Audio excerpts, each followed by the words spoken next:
Thank you for joining today's What's New in Keyshot 9, presented by Boundary Systems on today, May 6, 2020.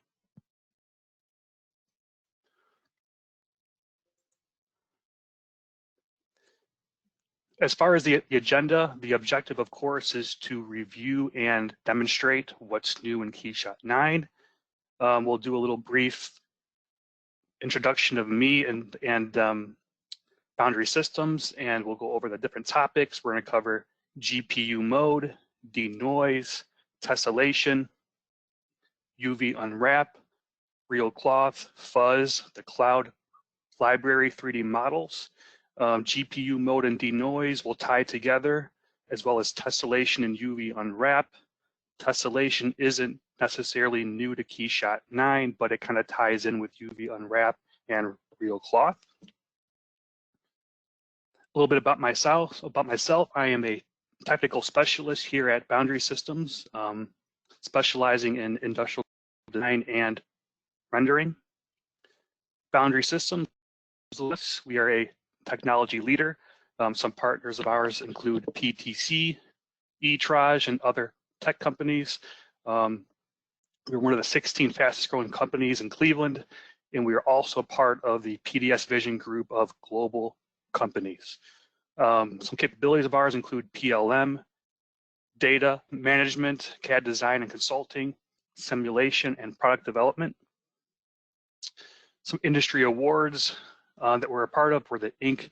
5000, Weatherhead 100, and some major accreditations are the PTC Platinum Partnership, the Windchill Certified Implementer, PTC Preferred Service Provider, and we are a PTC authorized and certified training partner in Creo, Windchill, MathCAD, and Arbortext.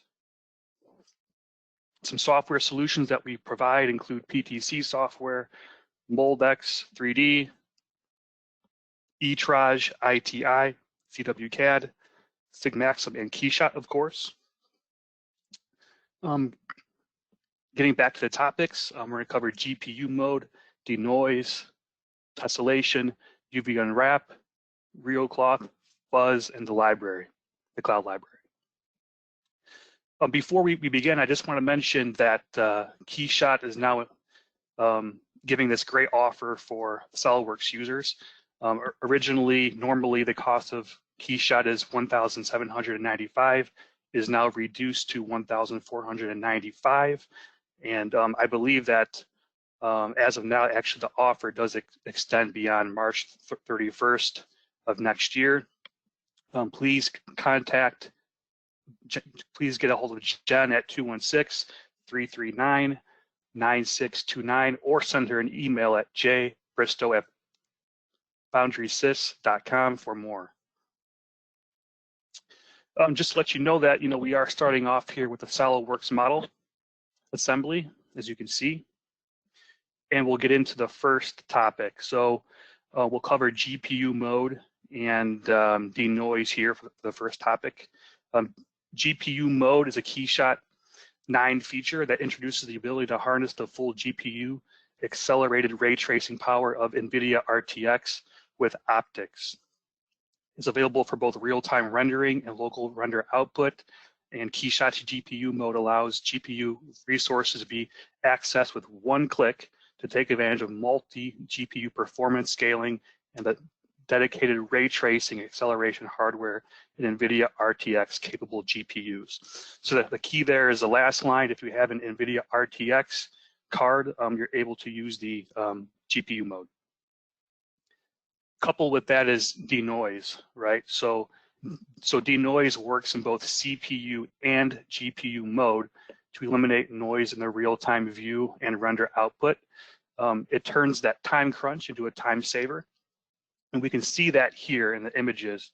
So in the image to the left, we see that we have a lot of noise here in the shadow area, as well as the rest of the model. So typically, when you're using your viewport and Keyshot and you're rotating your model, translating your model, a lot of times you see that noise. You have to kind of wait for the real-time render to kind of catch up, for that noise to go away.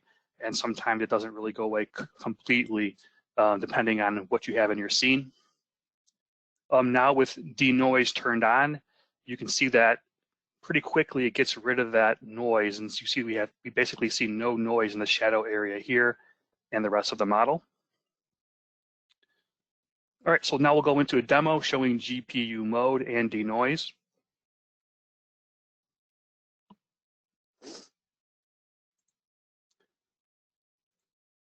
Okay, so we have this bench model with the cushions that we're also going to use to show real cloth. Right now we have GPU and Denoise turned on. I'm going to turn these off, and you can see that when I turn them off, we rotate this, right? We have a lot of noise here, especially up here where the cushions are. We're trying to render using ray tracing the cloth, right? But if I go ahead, and before I go further too, let's take a look at the CPU usage. I know I'm kind of backtracking here, but just as a reminder, if you are using CPU, you can choose your different cores here. So we have 2 cores, 3, 4, 5, and 6 cores, all right? And now when I switch to Denoise, GPU, right, you can see that that noise there is going away pretty quickly. We'll turn off noise again. We see a little noise there. Then when we select noise up here in the ribbon, the noise goes away pretty quickly. And we'll do that again. Let's just move the model around here. There's the noise, click Denoise. So when you move your model, you see it there, you see a little bit of noise, but after a while, just a couple of seconds or so, a few seconds, that noise goes away. All right. One thing to mention too is that just to show within Keyshot that you can import SolidWorks files. So if I go to File, Import, Formats, all right, you can see that we have Solid Edge, SolidWorks parts, and the assembly parts, right? So you can bring in SolidWorks files. Okay, so let's switch back to the slides. The next thing that we're going to go into is UV unwrapping, but I felt like it was necessary to go into tessellation as well, because without good tessellation, you don't really get very good at UV unwrapping, and in turn, you won't get good real cloth as well. So basically, the image to the left that we're seeing is a 3D model brought in from SolidWorks that hasn't gone through any retessellation. So this is kind of what it imported with, and we see we have 2 large triangular flat surfaces here. And we have a bunch of triangles that make up the radius of this object. So we don't really have much continuity as far as geometry, right? But after retessellation, we move here to the right, we see that we have a pretty nice flow, which will give us a better UV unwrap and a better real cloth as well. Okay, this slide shows a UV unwrap process. So the UV unwrap allows you to unfold the mesh to create a texture that fits the model.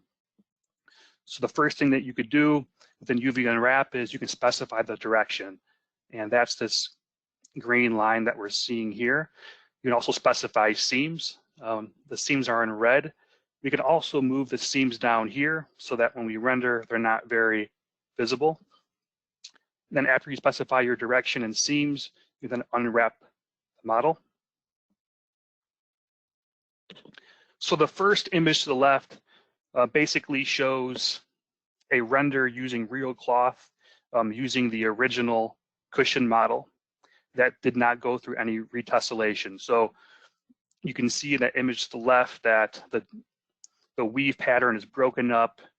There isn't much continuity. You know, we don't really have a nice flow here.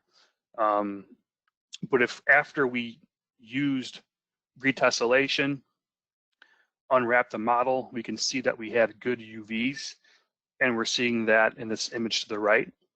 We have a very nice flow, not broken up. All right, so now we'll go into a demonstration of that. Okay, so now we have our cushions to start off with. We have one here and one back cushion. What I'm going to do is I'm going to start off just going right into real cloth and showing you the result of the real cloth on this seat cushion without re-tessellating the model in UV unwrapping, right? So if I select this first one, let's hide this, grab that guy. Okay, so from here, we'll go into diffuse. We'll change this to real cloth. So it applies it, right? So the very first thing that I'm curious about is zooming into the model now, right? So when I zoom in, I can see within the real-time viewport that we don't have a nice flow of the weave pattern, right? Just like in the slide that I showed, it's broken up here. So what we can do is we can fix that. So I'm going to go ahead and I'm going to hide this model here. We'll turn that one on. And let's just show that tessellation, right? So if I select the model, I can right click, split object surfaces, right? And that kind of shows me what I have here, right? So that's not the ideal tessellation that I want. So we'll cancel that. We'll go up to tools in the ribbon, retessellate, okay? So what I'm going to do is I'm just going to merely just change the tessellation quality, and you want to stick in a range of like between 0.2 and 0.5, something like that. So let's change this from 0.1 to 0.2, tessellate, and now you can see it retessellates that, and we have much better geometry. We'll apply that and click done. All right, so now when I select the object, go to split object, surfaces, right? We see that the geometry is a lot better, the flow is a lot better. All right, so now we're gonna go into unwrap UV, okay? The very first thing that I wanna do is I wanna specify the direction of the UVs, and I can do that by coming over here to the left toolbar and clicking set direction guide. All right, once I'm there, I'm just going to grab a vertice there, rotate my model, and I'm going to grab one there. All right, so that specifies the direction. Then once I do that, I can come in here and say add seam. So this portion of the cushion is going to be underneath the bench, so you're not going to see it. So what I'm going to do is I'm going to place the seam, in this case, here. We'll add two. There's one. There's the other. We'll click the green check mark to apply. We'll click add seam again. Then we'll come in here, grab that vertice, okay, then grab that one. So now we have our two seams. Click the green check mark. We'll click flood fill, then click the model. Okay, then once we do that, we'll click unwrap. Yes, and there now you see we have nice uniform UV maps, right? So this is going to give us a great quality texture when we use that real cloth. Okay, we'll click apply. All right, now I'm going to move back to the slides again. So we showed retessellation, we showed the UV unwrap. Okay, and now we're actually going to get into real cloth. Real cloth is a patent-pending technology from Luxion, driving a powerful new material type which allows the creation and visualization of realistic woven materials. Material type provides control of the weave pattern and ability to easily add flyaway fibers, right? So there's a lot we can do with real cloth, which is nice. One of the things is, we can adjust the warp and weft of the yarn within the weave pattern, the thickness of the yarn. We could add some variation in there as far as the yarn so that it's not completely straight and that it kind of like warps, moves around a little bit to give it more realism. Then of course we have the flyaway fibers. You can see that down here in the left image and at the right here as well. So those flyaway fibers are really nice. It adds an extra element of realism to your model and gives the sense that, hey, this is something that isn't this perfect looking uncanny valley kind of look. You know, it really has, the realism and an additional element of realism in the fibers that shows that, hey, look, this is an imperfect thing. Although it has this nice weave pattern, there are these little fibers that stick out here and there. So it's a really nice touch. Again, another zoomed in close-up look at the flyaway fibers. We see that down here at the edge of the cushion on the bottom and around the bench here. You can edit the weave pattern in RealCloth. So you're dealing with the warp and width and weft. So you can think of warp as the vertical blue fibers here, or the blue yarn here, and the horizontal red yarn here. So you can adjust the width of those using the width option. And then there's tension as well. And what tension does is tension basically allows you to adjust how tight that yarn is when it's woven together. And then there's just an additional little touch where you could basically use the material graph to add nodes, these brushed texture nodes, to kind of give the look and feel of a worn look to the cloth. So that's what I did here, and we'll show that as well. All right, so now we'll go into the demonstration. Okay, so now that we retessellated the model, unwrap the UVs, we're just gonna go right into RealCloth again. So we'll select the model and we'll go to RealCloth. All right. And because we use the UV unwrapping, make sure that you turn this from units to UV. And we'll zoom in here.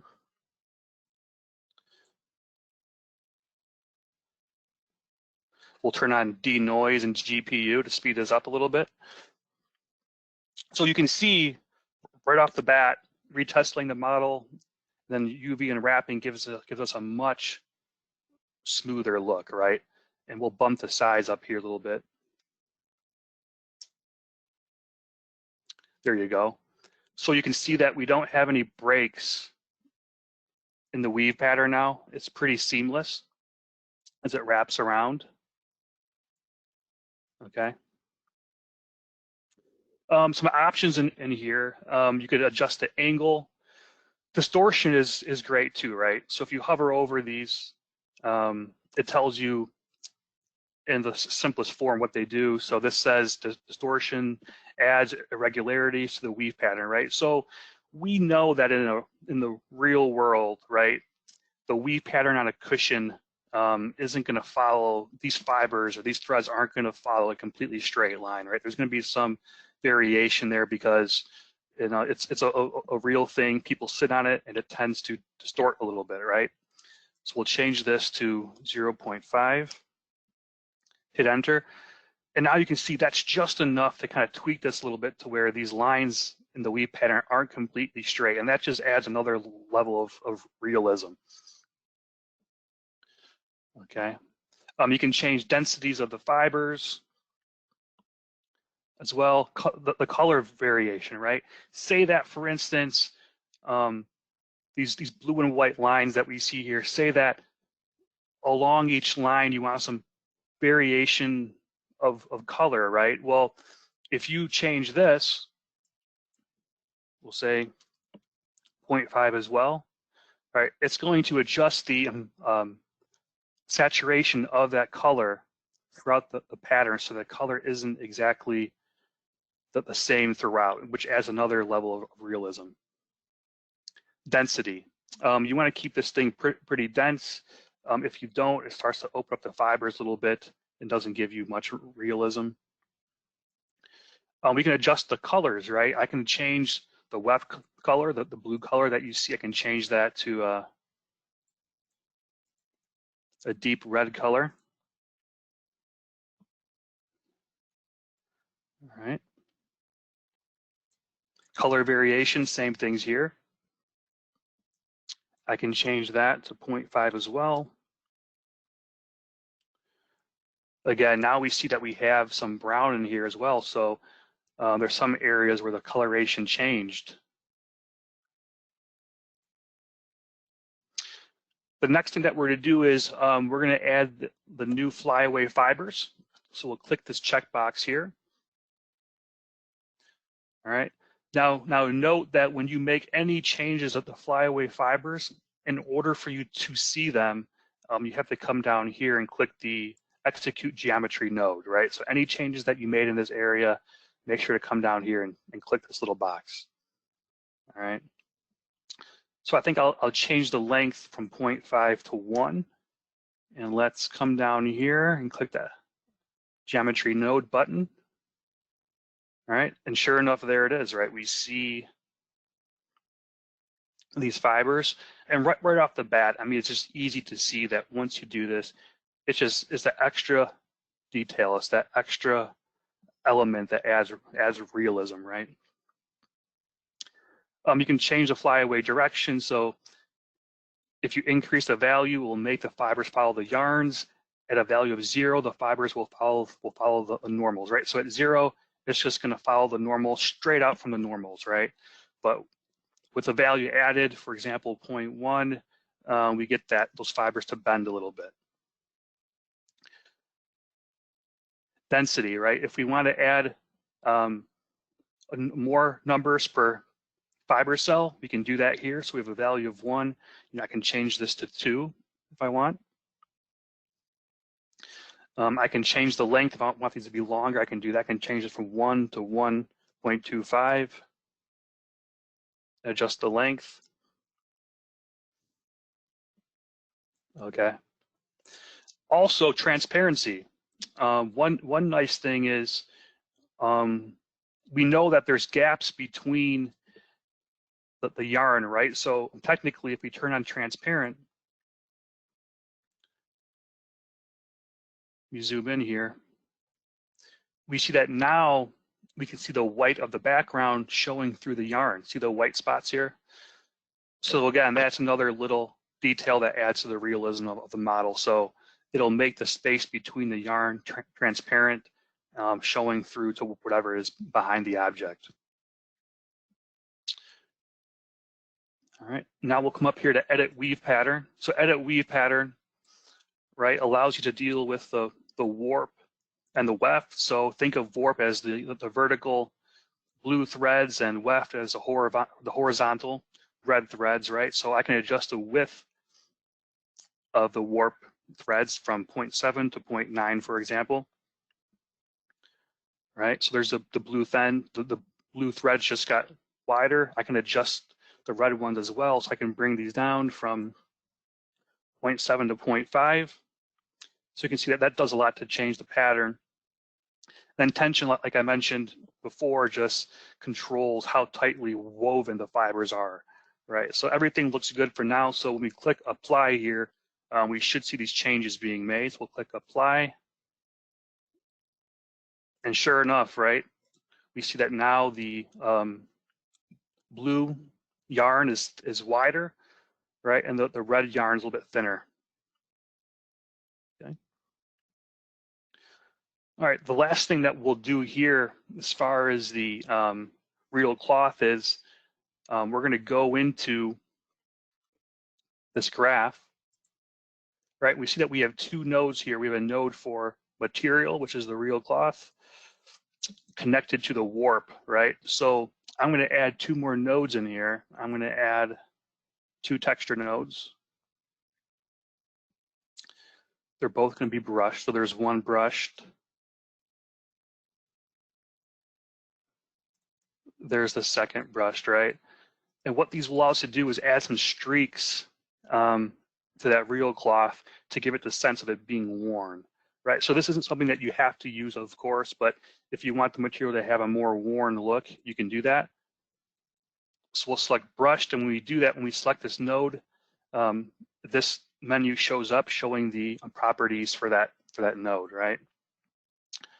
So I'm going to turn off Denoise now in GPU because that's going to help me out in adjusting this. All right, and I'm going to turn on that node, and now we see here that we're adjusting the first brush node, and I'm going to change this.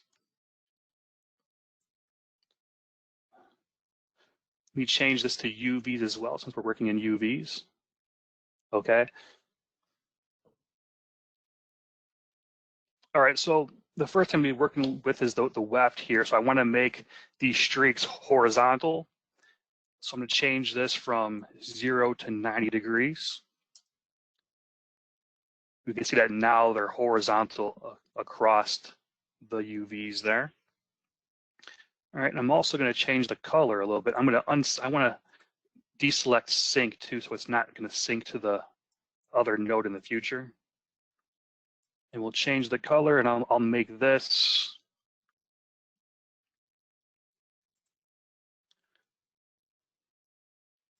a slight red color there.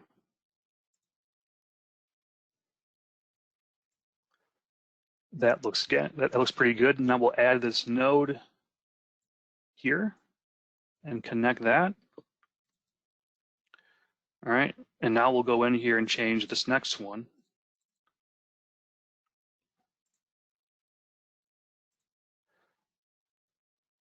We'll change this to UV as well. All right, and we'll change the color.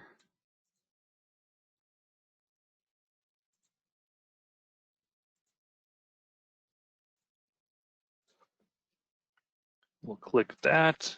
Then we'll connect this node to the warp color.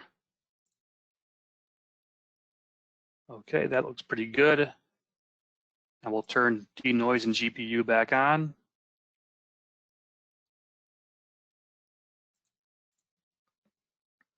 Turn that off and close this out.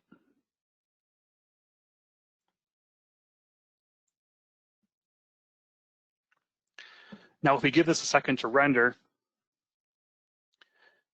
you can see that it gives this cushion now a worn out look, right? It looks like it's a cushion that had some color that's been sat on for a long time, or used for many years, and it's been worn out. So this is just really an example to show that you can add other textures, materials, right, to using nodes to that real cloth to just change the appearance of the cloth. So this is not something that you have to use, but this is just an example of that. All right, so now we'll move back to the slides.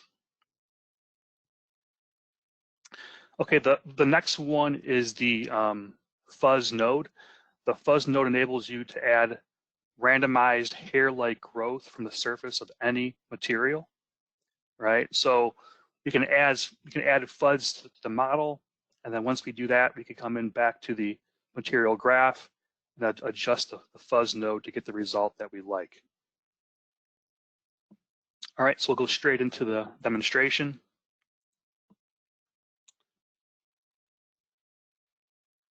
Okay, so we'll add a Fuzz. So let's go back to the scene. We'll make sure I turn off this one, and we'll use this one.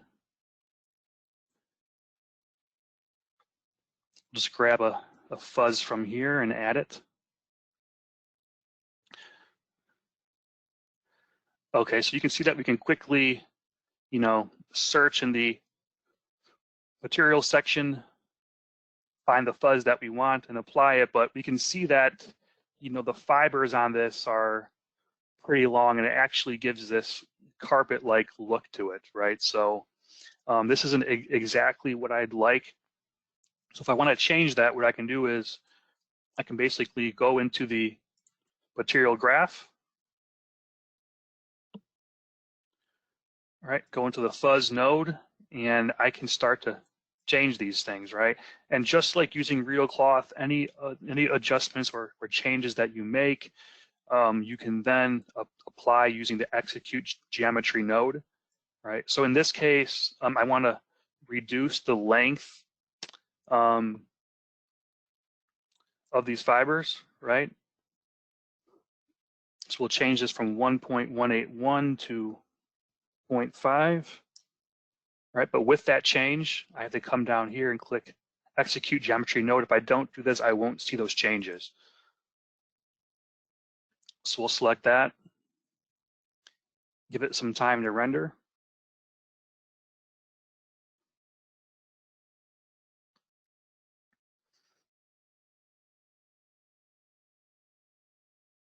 So you can see that with GPU, with the graphics card being used to do the majority of the rendering using ray tracing, it really improves the quality of the render and accelerates the render, right?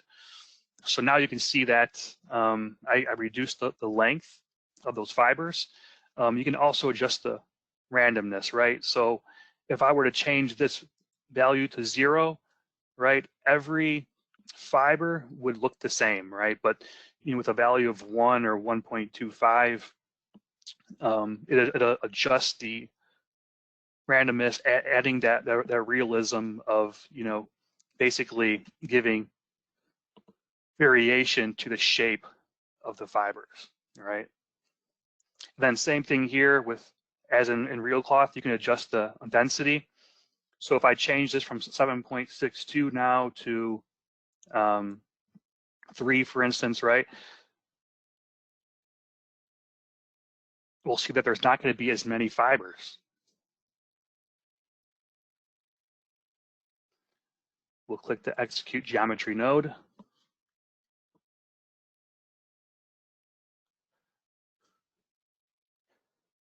So it's very easy to see that adjusting the density in this case, reducing it reduces the number of fibers. You can actually start seeing the model that the fibers are attached to.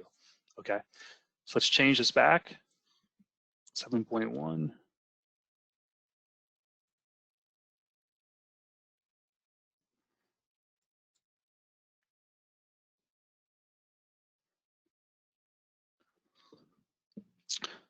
All right. One thing to mention too is that just like in RealCloth, you can change the shape of the fibers. So in this case, we have cylinder selected, so those fibers actually have a cylindrical shape.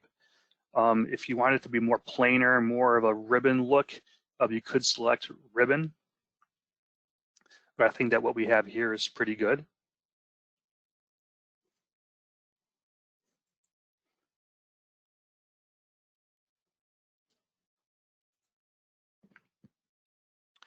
Okay, the last thing that we're going to cover now is we're going to cover the cloud library 3D models. So the library has always kind of existed and been around at least since Keyshot 6, but recently they added models. So you're now able to basically, if you're creating a scene, if there's a model that you don't have time to create yourself, that you need to apply to your scene, you can do your best to kind of search around in the models within the cloud environment to find what you want to add to your scene.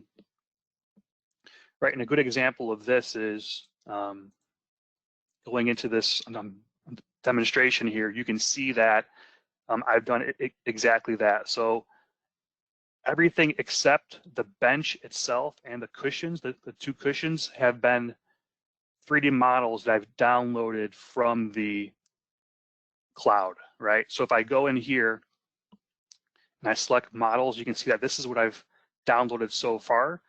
If you want to add more, if I wanted to add another object to the scene, I could go to Window, Cloud. It'll take a second to load, and then there you go. You have some of the tabs that you've had before within the library. You've had materials, environments, backplates, and textures. but now there's an additional tab called models, right? And within here, you can search for anything, you know, that you want to search for. So if you want to search for fruit, you can type in fruit. You know, if you want to type in or search for stereo, you can search for stereo, right? We don't see any results here.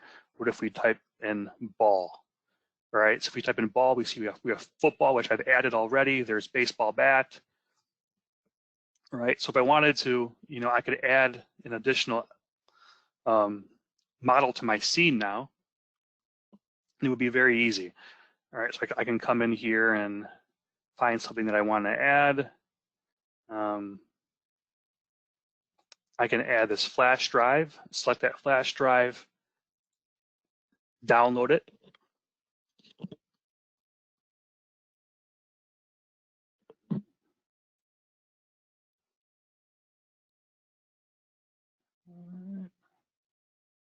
All right, so it looks like it's done here. It's downloaded to my models. I can close that, grab that model,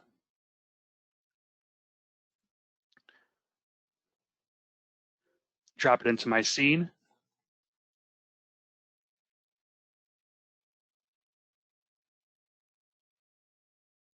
And there it is, you know, and then from here I can click scale. If I have to scale that up, I can do that. And then I can just translate it, translate that model, move it to where I need to.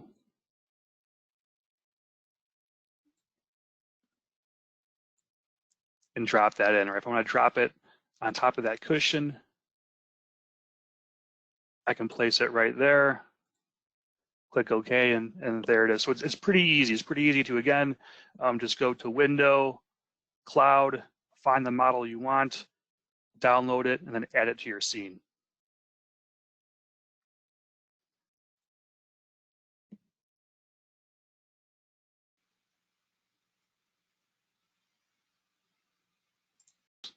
Can I have two renders processing simultaneously? One render job being processed by CPU and the other by GPU. Yes, you can. You definitely can do that. One way to do that is, say, in one instance, this model, you know, could be processed using CPU, right? So with GPU turned off, I still go to render, add that render to my queue, right? And then turn this one on, go back to render, and you can see if I go to options, because I selected GPU, this now changed to show that it's using my GPU, and then same thing, I can click add a queue, and it'll add that to my queue. Great question.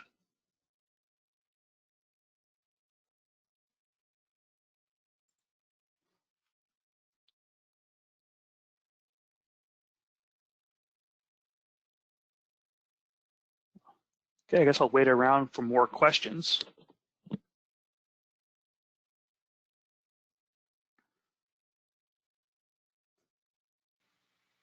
Okay, guys, I want to thank you for joining today. It's been fun. If you require further information, feel free to get a hold of me. My email is bdrosos@boundarysys.com. Also, feel free to get a hold of Jennifer Bristow at jbristow@boundarysys.com. Also, feel free to visit our website and our YouTube channel. Thank you.